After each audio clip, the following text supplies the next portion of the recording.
Hello there and welcome. This is Jenna from McGuire bringing you another crafty video. This video is packed full of tips for saving time and supplies and effort when creating a really special card that you want to make multiples of. But even if you only want to make one, I'm hoping you learn a few things along the way. So these cards have a special shaker window inside that shows lots of movement and sparkle, which really makes the cards extra special. Now let's look at that collaboration for STAMPtember between Gina K and Simon Says Stamp. It is this beautiful classic 6x8 stamp set, and there are coordinating dies available. There are also Poly-Glaze sheets available that coordinate with the stamp set and dies. Poly-Glaze is a pre-printed sheet that you can add foil to using Gina K's foils and a foiling machine. Now I don't have the Poly-Glaze to show you, but I guarantee if you go to Gina's channel, you'll see lots of Poly-Glaze examples. But do know that that is also available with this special collaboration. As I create with these products, I'm going to show you 4 cards. The process of making 4 cards, you could do more, you could do less, but sometimes batch creating doesn't really take that much longer for multiple cards than it does for one. Let's get started by heat embossing on the acetate to create that tree window. Now, a lot of people struggle with getting a stamped image on acetate, so I have some tips for you. Now, I'm starting out by cutting 4 pieces of Simon Says Stamp heat-resistant acetate, and I cut these to be about 3.5 by 4 3/4 inches. And I'm also cutting a piece of white cardstock to be the same. That white cardstock won't be on a card, but it's helpful with getting a nice image. I have my Misty stamping tool, and instead of the foam pad, I have my Gina K Design double background grip mat. The nice thing about this is the side facing up towards the camera is smooth and grippy. The other side you can use as a stamp. I'm placing my piece of cardstock that is 3.5 by 4 3/4 into the corner of the stamping tool and placing the tree image at the center. I then am using anti-static powder tool generously on the top of the white cardstock and on both sides of one of my acetate pieces. I will put a magnet there because the acetate doesn't reach the grip mat, so it's going to hold it there. And then I will stamp the image with Gina K embossing ink. I really like her embossing ink. I will stamp that once, and then I'll ink it up and stamp it again. I don't know, I'm a double stamper, it's a habit, but we have stamped a clear image onto that acetate. I will then sprinkle on embossing powder. This is Gina K Silver Fine Detail Embossing Powder. I'll sprinkle it on and you'll see it sticks everywhere, even though I used a lot of anti-static. What you want to do is flip it over and flick it generously from the other side, and that will knock off all that extra powder. And then I will set that one aside and repeat the process with another. So I have used the anti-static powder onto my white cardstock and both sides of the acetate very generously. The reason I do this is acetate loves embossing powder. The embossing powder wants to stick all over it. However, if I use the anti-static on both sides and the surface that it's laying on here when we stamp on it, that eliminates a lot of that static. The static the embossing powder even likes to cling to the backside of your acetate, so that's why I put it on the backside also. But be sure when you put the powder onto the stamped image that you really flick it firmly from the other side. We don't normally do that with cardstock, but with acetate you want to, and it'll knock away the rest of the embossing powder that you don't want. I highly recommend using Simon Says Stamp heat-resistant acetate for this because it'll take the heat of the heat gun without warping, and this is a very thick, high-quality acetate, but you can test whatever you have. Now the reason I'm stamping and then adding the powder and setting it aside is I can do all 4 panels. Then once they all have that powder on there, I can let my heat gun get very warm and then bring it to the acetate and melt that powder very quickly. Keep the heat gun moving around and you'll see you get a beautiful heat embossed image on the acetate. It looks like it's floating. Then you can move on to the next one. So the thing that I did here to save time was I stamped and added the powder to all of the images. Then I'll heat set them all at once because my heat gun will be very hot and that powder will melt quickly. So you can see I have 2 here with gold embossing powder, and then I'll have 2 with silver embossing powder. So the trick to getting nice heat embossed images on acetate is to use a heat resistant acetate and a lot of anti-static powder. Now, the nice thing is that anti-static powder will wipe off easily. I just use a dry cloth and rub that on both sides, and you'll see it becomes nice and clear, and look how gorgeous that is. If your anti-static powder wants to stick a little bit and still show, just use like a baby wipe or a wet cloth to wipe it off. But you can see a dry cloth work well for me. I can't get over how beautiful that image is. And you'd be surprised how quick that went to make these 4, because once it's set up, making 3 more doesn't take much longer. These could be used on the front of a shaker window, these could be used as an overlay on a card, or even a clear acetate card base with stamping. Now it's time to get those cardstock panels ready that go around the tree. And I'm going for unique colors, not your typical holiday colors, but you could if you prefer. To cut these panels, I'm using the Gina K Master Layouts 14 die set. It has lots of dies in it, including this rectangle that is 3 3/4 by 5 inches. And it has faux stitching on the inside edge. You could just cut with a trimmer if you prefer, but I love the faux stitching. Then at the center of that, I'm placing the tree die. This will cut the window for our fun little stamped image that we just did.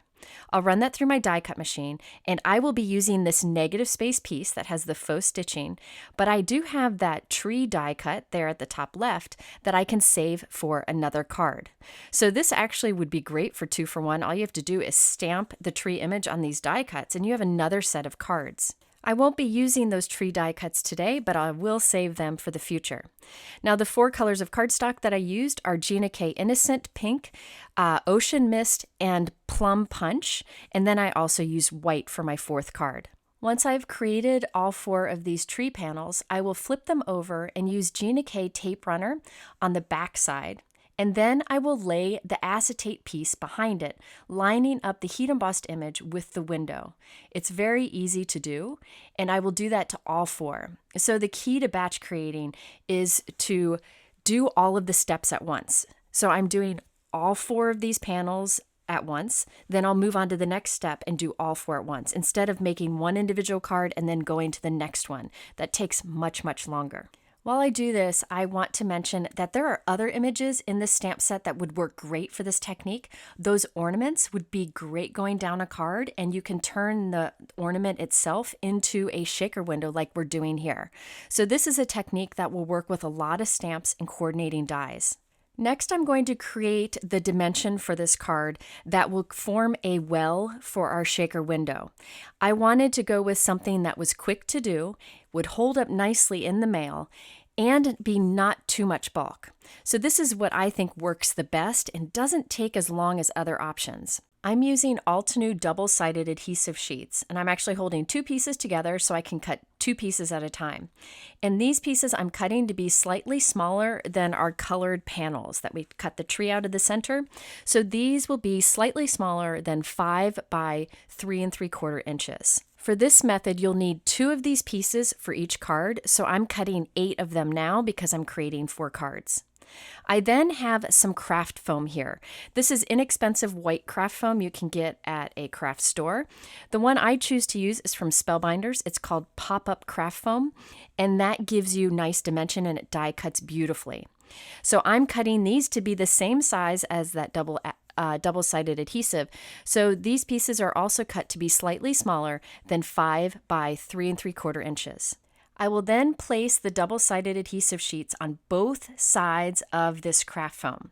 So again, this craft foam has a little bit of dimension to it, and it will hold up nicely in the mail instead of doing strips of foam tape for your shaker well.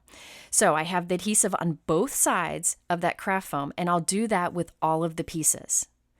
Next, I will use the tree die to cut right from the center of this. And believe it or not, it die cuts through all of those layers. And we'll use that negative space on today's card, but the tree here, I can use that along with my leftover trees from earlier for other cards. Now, when you run through the die cut machine, this craft foam will flatten a bit, but it'll pop up even more after you give it a little bit of time. I can now remove the release paper from one side of the craft foam and put it on the back of one of my panels, lining up the tree opening. I got to put my head up right over it so I can make sure I line it up, but it lines up wonderfully. Now you could here instead use foam tape and just do foam tape all the way around the tree. However, I don't like when I use just thin strips of foam tape here and there because it gets crushed in the mail. This will definitely hold up better. The other reason is this is much faster in the end. I'm able to just cover the entire backside nicely with dimension, and it's not too much dimension. You can see they're not super thick. Last but not least, for our shaker window, I need a backing that will show through the window. So I cut one piece from each color of cardstock, and these are 3.5 by 4.5 inches. Now it's time to fill our shaker wells. So I'll start with the first panel, flip it over, and remove the release paper from it. I will put inside of that little shaker well some Gina crystal sequins. Now, when you put your bits inside of the well, make sure you spread them out. You don't want to pile because they might get sandwiched in between. So I like to spread them out smoothly, and I'm putting quite a bit in here. Keep in mind that this heat embossed image on the front of the shaker window is pretty solid. There's not much showing through. So the point of adding these sparkles on the inside is you want something that is sparkly, that'll catch the light, and then you also have that bit of movement and you can hear it shake around in there. So this is more about creating a tree that sparkles than anything else. But you could do this with a lot of different stamped images on acetate and that are a little more open, so you can see more of the sequins. But again, I'm going for the sparkle in movement and sound. On this next one, I used some tiny little crystals from Honeybee, so I could try that out, but that didn't give as much sparkle because they're so tiny. I definitely like those sparkly sequins much better. Now on the back of my gold heat embossed tree here, I used some Pink and Main Gypsy sequins. These are iridescent gold, and they give a lot of sparkle, just like the crystal ones from Gina K. So in this case, you'll see a lot of that gold sparkle through our gold heat embossed image. I wish you could see it in real life because the sparkle is outstanding and the sound of the movement is also. And then for the white, I went back to the Gina K crystal. Now that our shaker windows are complete, you could go ahead and glue these on the front of a note card and you're good to go to add a sentiment.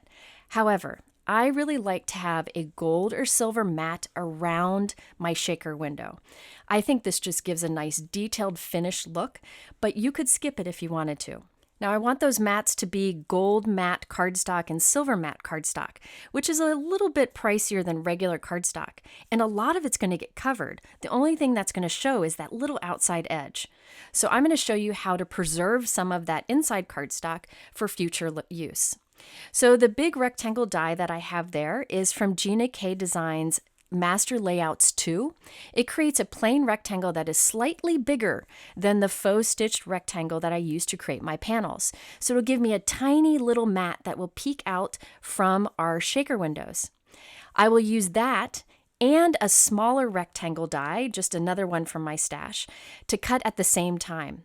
That way, that smaller rectangle die cut that's left over, I can use on a future project. No one will ever know we cut the center out of these matte pieces, and it didn't take any longer by adding that extra rectangle in the center. You could do a word die, you could do whatever you want there in the center. No one will know.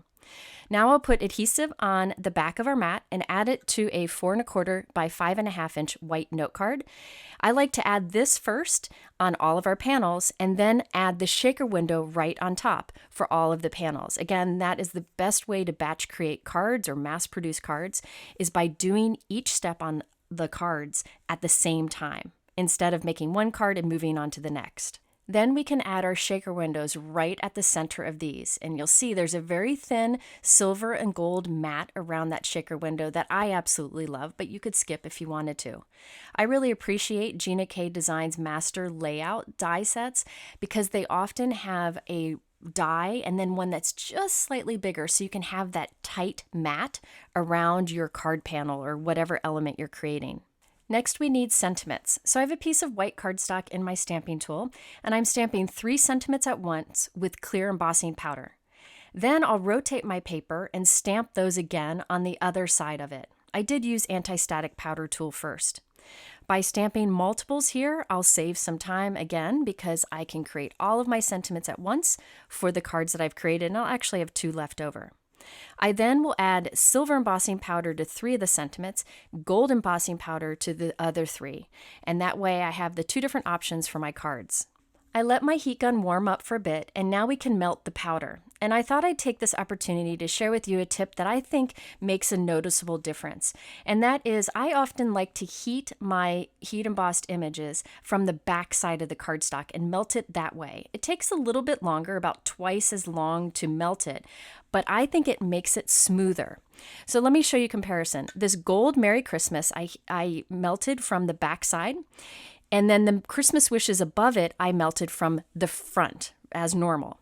And you end up with a smoother image on the Merry Christmas where we heated from the back side than you do on the Christmas wishes that we heated from the front side.